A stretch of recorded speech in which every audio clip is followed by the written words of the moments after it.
नमस्कार, न्यूज 18 राजस्थान पर प्रदेश हमारा में आप सभी का स्वागत। मैं हूं आपके साथ हेमंत कुमार। चलिए खबरों की शुरुआत इस वक्त की सबसे बड़ी खबर के साथ। राजधानी जयपुर से बड़ी खबर, जहां जयपुर पुलिस मुख्यालय से बड़ी जानकारी मिल रही है। रात के 8 बजे बाद शराब बिक्री के मामले में मुख्यमंत्री ने केवल रात के 8 बजे तक शराब की बिक्री के निर्देश प्रदेश में दिए थे। डीजीपी के निर्देश पर इसे लेकर एक डिकॉय ऑपरेशन करवाया गया। जयपुर दक्षिण, उदयपुर, डूंगरपुर, हनुमानगढ़ में ये डिकॉय ऑपरेशन किया गया। साथ ही बीकानेर, सिरोही, पाली, जोधपुर, पूर्व पश्चिम में भी डिकॉय ऑपरेशन किया गया। चूरू और चित्तौड़गढ़ जिलों में भी ये ऑपरेशन चलाया गया। 11 जिलों के 17 थाना इलाकों में रात के 8 बजे बाद शराब बिक्री की खबरें आ रही थी। रात 8 बजे के बाद बिक्री रेट से ज्यादा दामों में शराब बेची जा रही थी, जिस पर कार्रवाई की गई है। मुख्यमंत्री और पीएचक्यू के आदेशों की अधिकारी अवहेलना कर रहे थे, अनदेखी कर रहे थे। ज्यादा जानकारी के साथ सहयोगी विष्णु शर्मा फोन लाइन पर है। विष्णु, क्या जानकारी इस खबर पर? आज की भारत जोड़ो यात्रा के दौरान जबकि राजस्थान में कुछ गैंगवार की घटनाएं सामने आई थी, राजू शेठ का मर्डर हुआ था, उसी दौरान मुख्यमंत्री अशोक गहलोत अचानक से पुलिस मुख्यालय पहुंचे थे, जहां पर उन्होंने क्राइम की मीटिंग की समीक्षा ली, क्राइम मीटिंग की और उसके अलावा तत्काल एक आदेश दिया कि 8 दिसंबर को आदेश दिया गया कि रात 8 बजे बाद प्रदेश में अब कहीं भी कोई शराब नहीं बिकेगी। यदि कहीं कोई शराब बिकती है तो उसके लिए संबंधित थाना प्रभारी और ऊपर के जो अधिकारी हैं वो जिम्मेदार होंगे।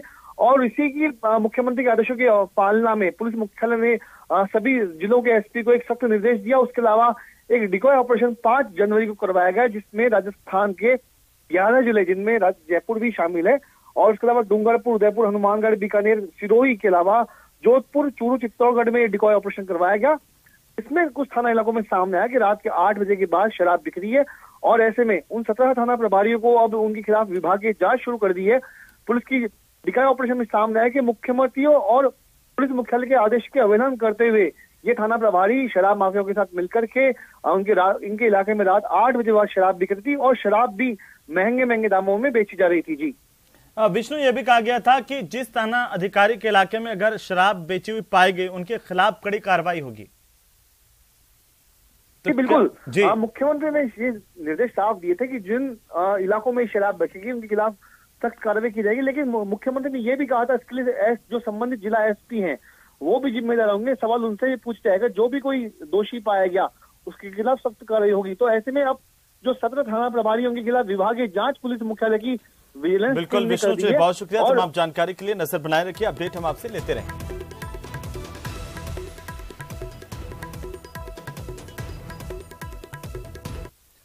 चलिए आगे बढ़ेंगे। झुंझुनू के उदयपुर वाटी कस्बे में एक युवक की पेड़ से लटकाकर जमकर के मारपीट, उसके साथ की गई पिटाई की गई। इसका वीडियो सोशल मीडिया पर जमकर वायरल हुआ है। तस्वीरें आपकी टीवी स्क्रीन पर किस तरीके से बर्बरता, अमानवीयता इस युवक के साथ की गई है। और आरोप यह कि नशे की हालत में युवक ने धार्मिक स्थल पर तोड़फोड़ की थी। इसके बाद स्थानीय लोगों ने इसे पीटा, कुछ बदमाशों ने इसे पकड़ लिया, इसके साथ अमानवीयता की मारपीट की है। न्यूज 18 राजस्थान वायरल वीडियो की पुष्टि नहीं करता, लेकिन इस तरह की मारपीट के बाद कानून व्यवस्था को लेकर के भी कई सवाल खड़े हो गए हैं। क्यों आखिरकार लोगों ने सरेआम कानून को अपने हाथ में लिया, किसी के साथ मारपीट की है, लेकिन इस पर कार्रवाई को लेकर के सवाल है। स्थानीय लोगों पर यह आरोप है कि उन्होंने युवक को पकड़ा, उसके साथ मारपीट की, उसके कपड़े फाड़ दिए, उसे पेड़ से उल्टा लटका करके उसके साथ जमकर मारपीट की गई। इसकी तस्वीरें सामने आई। तो वहीं गहलोत मंत्री परिषद की कल बैठक होने जा रही है। आपको बता दें कि कल पहले बैठक होगी मंत्री परिषद की, इसके बाद चिंतन शिविर होगा। पहली बड़ी बैठक है चिंतन शिविर से। कल सुबह 10 बजे से मंत्री परिषद की बैठक होने जा रही है। बड़ी जानकारी है, चिंतन शिविर से पहले मंत्री परिषद की बैठक और ओटीएस सभागार में यह मंत्री परिषद की बैठक होने जा रही है। मंत्री परिषद की बैठक शुरू होने के बाद चिंतन शिविर की शुरुआत होगी। 2 दिन का चिंतन शिविर, जिसमें पहली बार होगा कि मंत्री अपने अपने विभागों का प्रेजेंटेशन सबके सामने देंगे। 4 साल की बजट घोषणाओं का प्रेजेंटेशन मंत्रियों की ओर से यहां पर दिया जाएगा। विभाग के कामों का ब्यौरा प्रेजेंटेशन के माध्यम से अपने अपने विभाग का मंत्री पेश करेंगे। सभी प्रेजेंटेशन में मुख्यमंत्री अशोक गहलोत मौजूद होंगे और सीएम प्रेजेंटेशन को देखेंगे। शिक्षा, पीएचईडी और चिकित्सा एवं स्वास्थ्य विभाग का पहले दिन रिव्यू रखा गया है। तो ये संगठन की ओर से भी साफ कर दिया गया था, प्रभारी की ओर से कहा गया था कि मंत्रियों के काम की समीक्षा होगी और जिनका काम अच्छा नहीं होगा उन पर संगठन का डंडा भी चलेगा।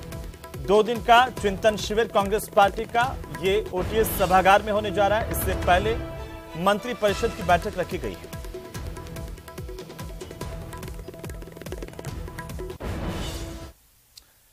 चलिए आगे बढ़ेंगे। विधायकों के इस्तीफों पर कल सुनवाई होनी है। कांग्रेस विधायकों के इस्तीफे को लेकर के कल हाईकोर्ट में सुनवाई होनी है। ये बड़ी जानकारी है। राजेंद्र राठौड़ की याचिका पर सोमवार को हाईकोर्ट सुनवाई करेगा।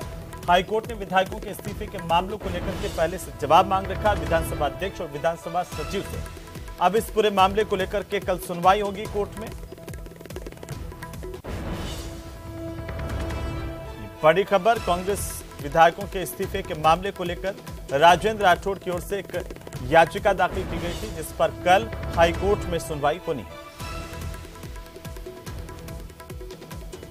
और अब बेरोजगारों के लिहाज से अच्छी खबर है। प्रदेश के बेरोजगारों के लिहाज से बड़ी खबर भी है। संविदा पर 9,712 शिक्षकों की भर्ती शिक्षा विभाग करेगा। बड़ी जानकारी, शिक्षा विभाग की तरफ से बेरोजगारों के लिए बड़ी सौगात है। गहलोत सरकार की ओर से ऐलान किया गया है कि 9,712 पद संविदा पर शिक्षा विभाग में भरे जाएंगे। शिक्षक भर्ती के आदेश जारी किए गए हैं। सहायक अध्यापक लेवल 1 और लेवल 2 यानी कि द्वितीय पदों पर यह भर्ती होगी। भर्ती के लिए 31 जनवरी से आवेदन की शुरुआत की जाएगी। 1 मार्च को रात 12 बजे तक शिक्षा विभाग की वेबसाइट पर आवेदन होगा। महात्मा गांधी अंग्रेजी स्कूलों में सभी 9,712 शिक्षकों की नियुक्ति की जाएगी, जो सभी संविदा पर लिए जाएंगे।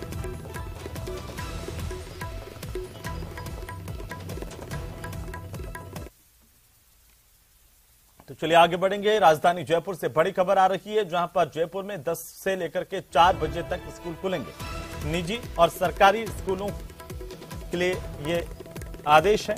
सुबह 10 बजे से स्कूल खोले जाएंगे। जिला शिक्षा अधिकारी राजेंद्र शर्मा ने यह फैसला किया है। शीत लहर की वजह से यह फैसला किया गया। प्रदेश में कड़ाके की सर्दी पड़ रही है। 4 बजे बाद शिक्षण कार्य नहीं होगा। सभी निजी और सरकारी स्कूलों के लिए आदेश मान्य होंगे। तो आपको बता दें कि राजधानी जयपुर में सुबह 10 बजे से लेकर के शाम के 4 बजे तक स्कूल शिक्षण संस्थाएं खोले जा सकेंगे। दरअसल कड़ाके की सर्दी के चलते यह फैसला किया गया है। वहीं मौसम विभाग की ओर से कहा गया है कि अति शीतलहर प्रदेश में चल सकती है, तो सर्दी और बढ़ सकती है। और इसी बीच श्रीगंगानगर से बड़ी खबर आ रही है, जहां पर सूरतगढ़ में मानकसर के पास एक बम नुमा वस्तु मिली है, जिससे हड़कंप मच गया। हाईवे के किनारे में ये बम नुमा वस्तु दिखाई दी। सूचना मिलने पर मौके पर पुलिस पहुंची। बम नुमा वस्तु के चारों ओर मिट्टी के कट्टे रखवा करके इसे सुरक्षित किया गया। तस्वीर आपकी टीवी स्क्रीन पर। लाल घेरे में ये बम नुमा वस्तु, जिसके चारों तरफ मिट्टी के कट्टे रखवाए गए। मामले की पुलिस और सेना के उच्चाधिकारी को जानकारी दी गई। इसके बाद इसकी जांच जारी है।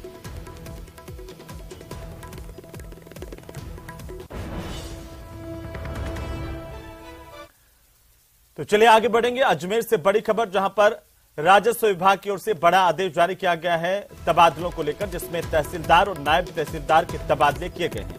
राजस्व मंडल की ओर से तबादला सूची जारी की गई है। 56 तहसीलदार और 88 नायब तहसीलदार के तबादले हुए हैं। तबादले किए गए कार्मिकों को अविलंब रूप से पदभार संभालने के भी निर्देश दिए गए हैं। कुल मिलाकर के 56 तहसीलदार बदले गए हैं, उनके तबादले हुए हैं। अजमेर से इस वक्त की सबसे बड़ी खबर है। राजस्व मंडल की ओर से आदेश जारी किए गए हैं। तबादला सूची जारी करने के साथ ही इस बात की हिदायत भी दी गई है कि अविलंब कार्यभार ग्रहण किया जाए।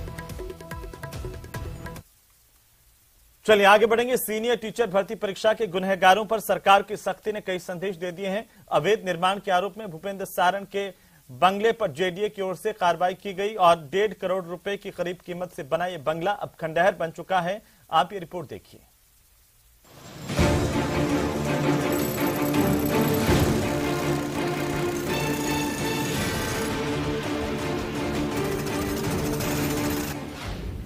पेपर लीक माफिया पर तीसरे दिन भी चोट।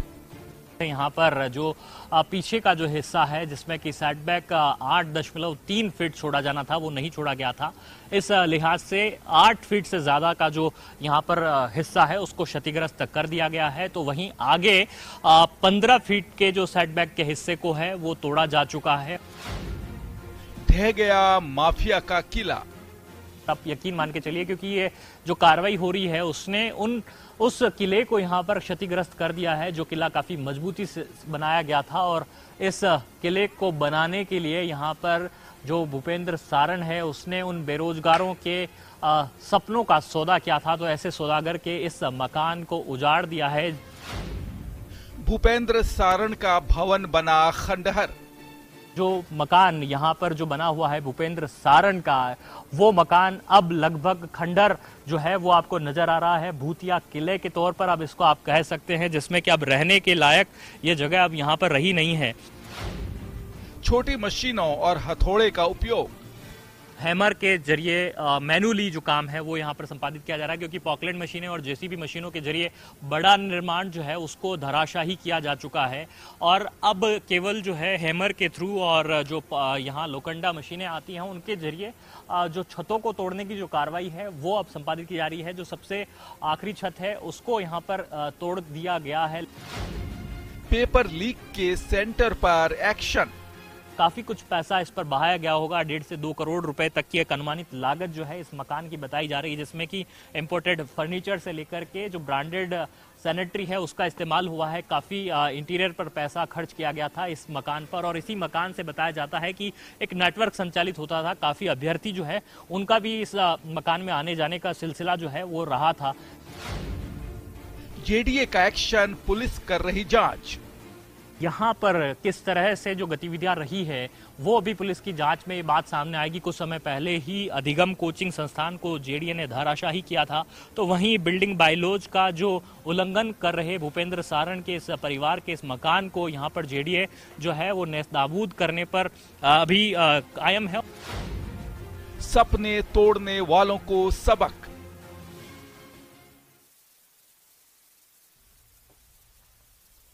चलिए आगे बढ़ेंगे। अजमेर के तोपदड़ा इलाके में पिछले दिनों किराएदार बनकर एक मकान मालिक के घर से लाखों की चोरी की वारदात को अंजाम देकर फरार हुए दंपति को आखिरकार क्लॉक टावर थाना पुलिस की ओर से 15 दिन बाद मध्य प्रदेश से गिरफ्तार किया गया है। पुलिस गिरफ्त में आया आरोपी गोलू और उसकी प्रेमिका लीलावती ने वारदात से कुछ दिन पहले पीड़ित के यहां पर खुद को पति पत्नी बताकर के किराए पर मकान लिया था और मिलजोल बढ़ाकर घर की रेकी की। मौका पाकर वारदात को अंजाम दिया, फरार हो गए। पुलिस ने दोनों आरोपियों को गिरफ्तार कर उनके पास से चोरी किया गया करीब 8 लाख रुपए का माल बरामद कर लिया है।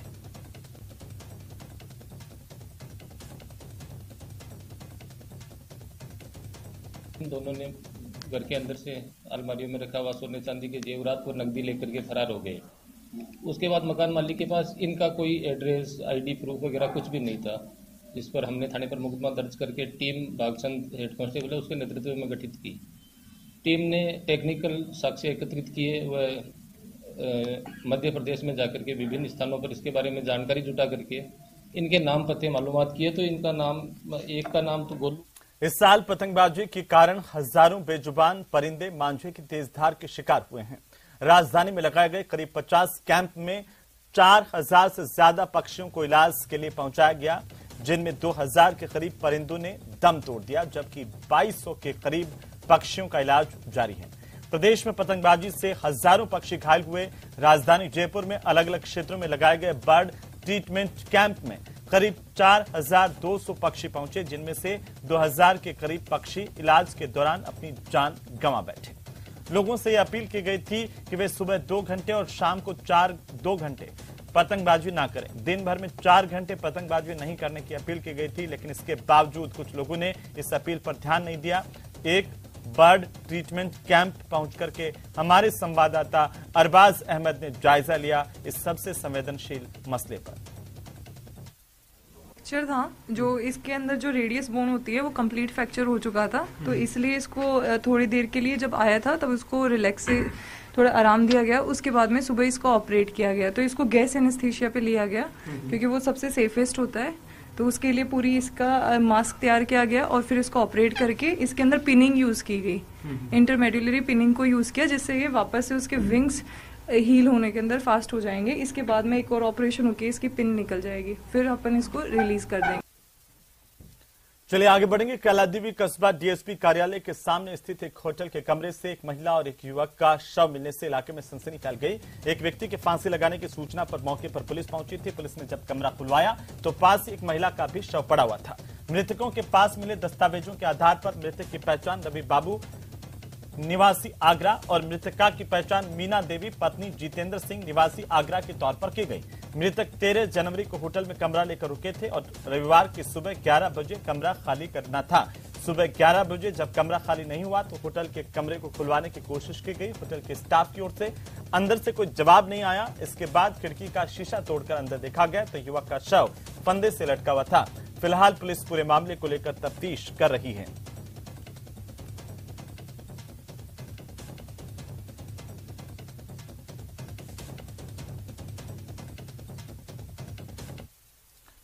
तो वहीं अजमेर के सबसे व्यस्ततम नया बाजार इलाके में शाम को बाइक सवार 2 बदमाशों ने राह चलते एक व्यापारी से 6.5 लाख रुपए की लूट की वारदात की। भीड़ भाड़ वाले बाजार में एकाएक हुई इस लूट की वारदात से सनसनी फैल गई, जबकि वारदात के बाद आरोपी मौके से फरार हो गए। सूचना मिलते ही मौके पर पहुंची कोतवाली थाना पुलिस ने बाजार में लगे सीसीटीवी कैमरे खंगाले, आरोपियों की धरपकड़ की कोशिश की शुरू। और दरअसल पीड़ित कारोबारी किसी को पेमेंट करने के लिए पहुंचा था, लेकिन पहले ही घात लगाए बैठे बदमाशों ने उससे पैसे लूट लिए और फरार हो गए। इधर से ऊपर से और गोल पे होके आगे जा रहा था और यहाँ वी मार्ट के सामने 2 जने आए पीछे से मोटरसाइकिल पे, तो मेरे हाथ में से थैला छीन के भाग गए। थैले में 6.5 लाख रुपए थे जो मैं किसी ग्राहक से लेके आया था। एक व्यापारी मिले जिन्होंने बताया कि भाई मेरा सफेद कलर का बैग जो है RRP ज्वेलर्स पर नाम लिखा हुआ था, उसमें 6.5 लाख रुपए थे। कोई पीछे काला जैकेट पहना हुआ है और पीछे वाले ने नीली पैंट पहन रखी है। तो वहीं प्रदेश में नशे का कारोबार तेजी से बढ़ता जा रहा है। पुलिस भी लगातार कार्रवाई कर रही है, सतर्क है और नशे के तस्करों को गिरफ्तार भी कर रही है। हम आपको 2 अलग अलग तस्वीरें दिखाने जा रहे हैं। पहली तस्वीर अजमेर की, जहां पुलिस ने करीब 1 करोड़ रुपए की अफीम बरामद की है। तो वहीं श्रीगंगानगर में पाकिस्तान से सीमा पार से ड्रोन से हेरोइन की तस्करी भारत में हो रही थी। इसी दौरान सीमा पर BSF ने कार्रवाई की और तस्करों को गिरफ्तार किया है। हेरोइन के साथ तस्करों की गिरफ्तारी को लेकर BSF जांच कर रही है। 2 अलग अलग तस्वीरें बताती है कि किस तरीके से नशे का कारोबार प्रदेश में लगातार फैल रहा है।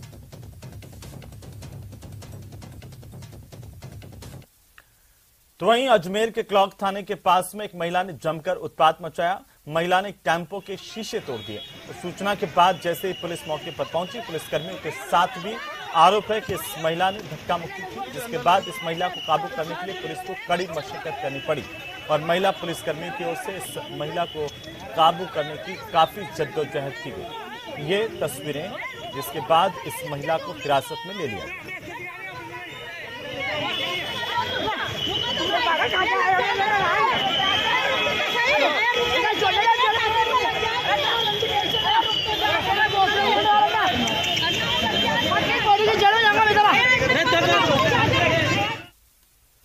उधर करौली में एक होटल में 2 शव एक साथ मिलने से हड़कंप मच गया। सूचना के बाद पुलिस मौके पर पहुंची, जांच शुरू की है। जानकारी के मुताबिक युवक और युवती के शव मिले, जिनकी शिनाख्त की गई। मृतक युवक की पहचान आगरा के रवि बाबू के तौर पर की गई है, तो वहीं मृतका की पहचान आगरा की रहने वाली मीना देवी के तौर पर हुई है।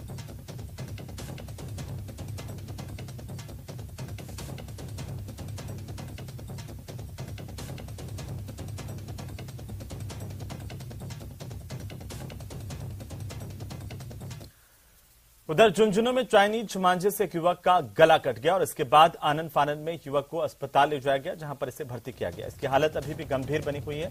युवक का गला कटने से इसके गले पर 33 टांके लगाने पड़े हैं। बताया जा रहा है कि युवक बाइक से कहीं काम से जा रहा था, तभी रास्ते में युवक के गले में चाइनीज मांझा लिपट गया।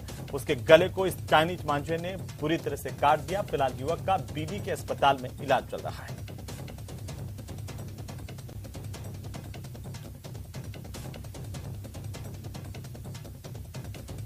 जैसे पुराना बाजार नीम का थाना के पास, तो गुड्डा से ये चौपुलिया की तरफ रोड जाती है, एक मोड़ आता है, मोड़ से क्रॉस करते ही वहाँ मेरे चाइनीज मंजा गले में डला। तो वहाँ से मेरे को एक मारुति में डाल के हॉस्पिटल लेके आए बुढ़ा में। उधर चूरू के सुजानगढ़ में 2 हादसे हुए, जहां पर 2 अलग अलग हादसों में 2 लोगों की जान गई है। जानकारी के मुताबिक पहला हादसा लोहिया स्टेडियम के पास हुआ, जहां पर घर की छत से गिरकर के धर्मेंद्र लोहार नाम के शख्स की मौत हो गई। कोतवाली पुलिस ने शव को परिजनों को सौंप दिया। वहीं दूसरा हादसा गांव धां के पास हुआ। गुलेरिया गांव का मोहनदास रंग पेंट का काम करने के लिए गांव धां पहुंचा था। इसे एक टैंकर चालक ने टक्कर मारी, जिससे मोहनदास घायल हुआ। बगड़िया अस्पताल ले जाने पर इलाज के दौरान उसकी मौत हो गई। मृतक के भाई भगवान दास की रिपोर्ट पर सदर पुलिस की ओर से मुकदमा दर्ज किया गया है।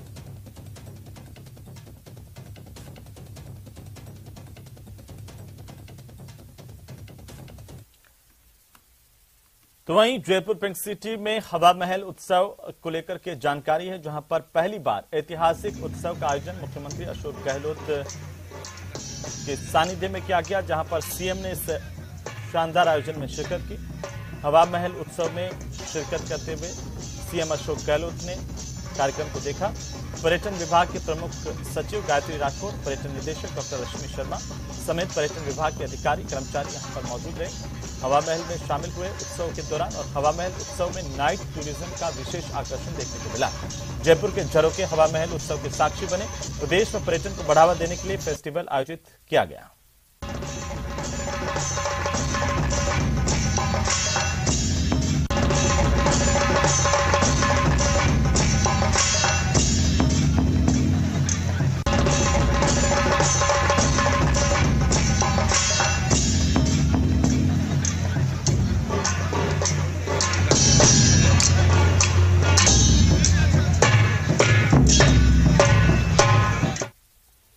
इसी के साथ इस बुलेटिन फिलहाल में ही आप देखते रहिए न्यूज़ 18 राजस्थान। नमस्कार।